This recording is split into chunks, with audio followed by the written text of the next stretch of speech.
वक्त हो गया है आज के बजिंग स्टॉक्स थोड़ा डिस्कस कर लेते हैं, जहाँ पे खबरें हैं और उन खबरों के चलते थोड़े बहुत एक्शन देखने को मिल रहे हैं।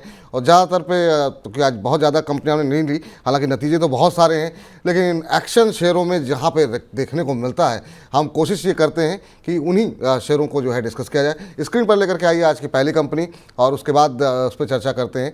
तो इप्का लैब जो है यहाँ पर जो है USFDA की तरफ से इनको VAI सर्टिफिकेट मिला। आपको बता दें कि जून महीने में इंस्पेक्शन किया गया था इनकी एक मध्य प्रदेश की रतलाम यूनिट को लेकर के, और वहाँ पे कई सारी आपत्ति जो है वो दर्ज कराई गई थी USFDA की तरफ से। तो गिरावट भी काफ़ी देखने को मिली थी और उसके बाद से अब एक तरीके से वहाँ पे थोड़ी फौरी राहत यहाँ पर मिली है।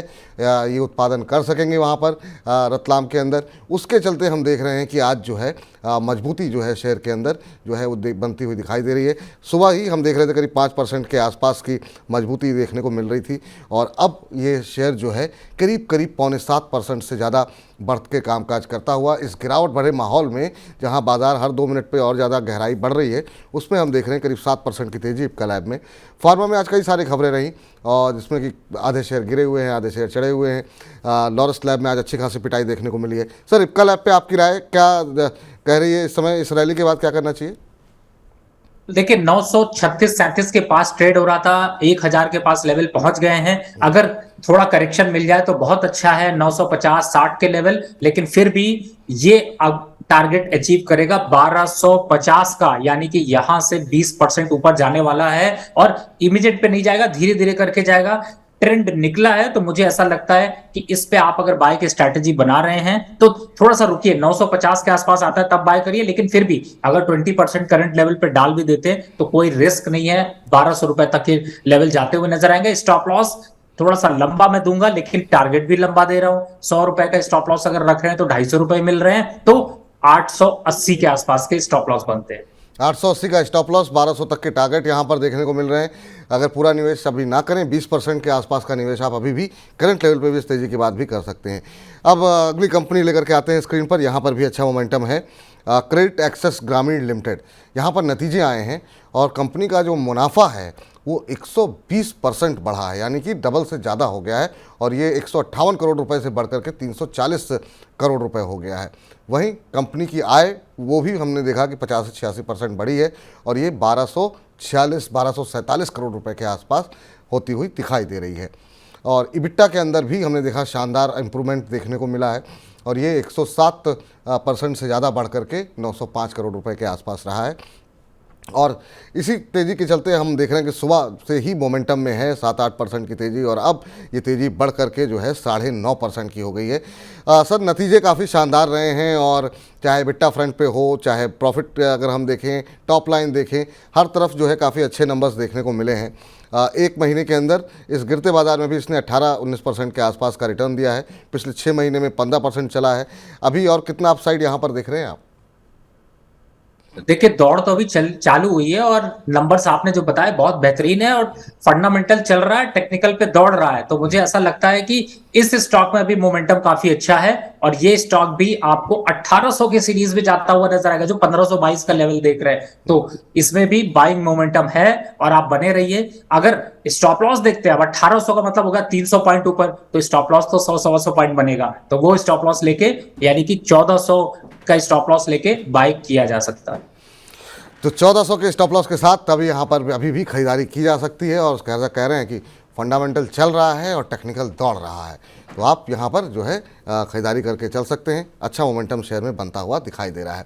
चलिए आगे बढ़ते हैं और अगली कंपनी ज़रा डिस्कस करते हैं। NLC इंडिया पे थोड़ा चर्चा कर लेते हैं। और कंपनी की जो सब्सिडरी कंपनी है उसने अपना जो रिन्यूएबल एनर्जी कारोबार है उसकी जो है वो शुरुआत कर दी है। कंपनी की सब्सिडरी कंपनी जो कि NLC इंडिया ग्रीन के नाम से है, और आपको बता दें कि ये जो सब्सिडरी कंपनी है ये रिन्यूएबल एनर्जी पर ही फोकस करेगी। कोयला मंत्रालय की तरफ से इसकी जानकारी दी गई है और ये बताया गया कि 2030 तक कंपनी 6 गीगावाट के रिन्यूएबल एनर्जी प्रोजेक्ट को पूरा कर लेगी।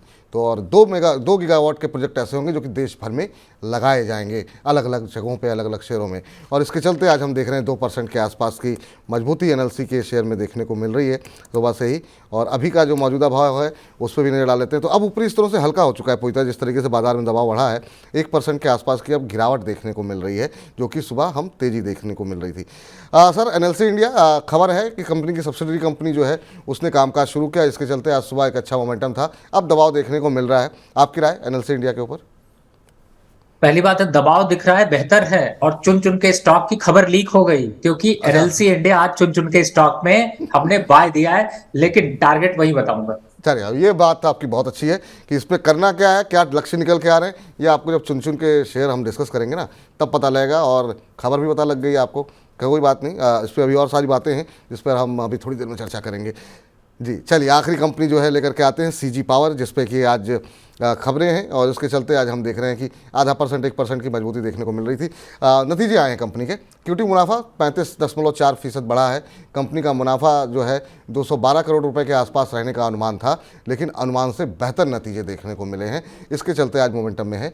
दूसरी तिमाही की आय करीब 19.5% बढ़ करके 2002 करोड़ रुपए रही है। ये भी आपको बता दें कि उम्मीद से बेहतर रही है।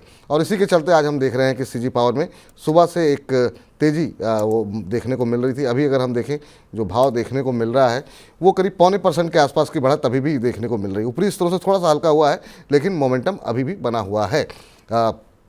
पूछते हैं यहाँ पर सर, एक महीने के अंदर 8-8.5% का नेगेटिव रिटर्न इसने दिया है, लेकिन पिछले 6 महीने में 20-30% की एक रैली देखने को मिली है। आपकी राय क्या रहेगी सर सीजी पावर के ऊपर?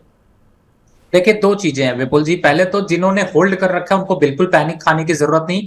480 तक के लक्ष्य, यानी कि यहां से भी अभी अच्छा खासा अपवर्ड मोमेंटम बचता है और चलेगा। दूसरा, जिन लोगों ने अभी नई एंट्री के लिए सोच रहे हैं उनको थोड़ा सा वेट करना चाहिए। मुझे ऐसा लगता है 350 के स्टॉप लॉस के से बाय करने की चांस यहां पर बन रहे हैं। तो अगर करंट लेवल पे देख रहे हैं तो सिर्फ 20% निवेश, थोड़ा सा अगर यहां से 370, 375, 380 के लेवल आ जाते हैं तो बाकी 40% डाल दीजिए। और मुझे ऐसा लगता है टोटल 60% तक का तो इन्वेस्टमेंट बना ही लीजिए, और धीरे धीरे 480 तक के लक्ष्य आते हुए नजर आएंगे। तो धीरे धीरे 480 तक के लक्ष्य आपको देखने को मिल सकते हैं। चलिए, तो फिलहाल अब ये 3-4 कंपनियां थी जहां पर हम देख रहे हैं इस गिरते बाजार में भी रिएक्शन देखने को मिल रहा है। तो ऐसे ही शेयरों को हम तलाशने की कोशिश करते रहते हैं और उस पर डिस्कशन करते रहते हैं।